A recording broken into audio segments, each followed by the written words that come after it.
সকলোকে আজি অলপ জেগাত বাদাম লগাম বুলি ভাবিছোঁ। এয়া বাদাম তিয়াই থৈছিলোঁ।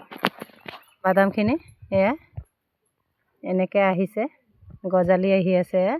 দুদিনমান তিয়াই দিলোঁ পানীত, গজালি ধুনীয়াকৈ আহি আছে। এয়া জেগাখিনি বনোৱা হৈ আছে, গোবৰ দিয়া হৈ আছে। আলু লগোৱা হৈছিলে যিহেতু অলপ গোবৰটো সৰহকৈ দিলে ভাল হ'ব, মাটিখিনি নহ'লে হেৰি হৈ থাকিব।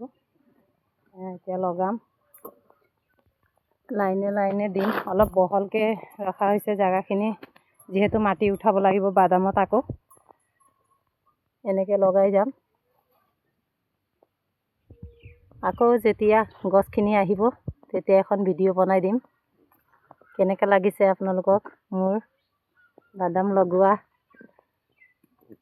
খেতিখিনি আপোনালোকে অলপ জনাবচোন।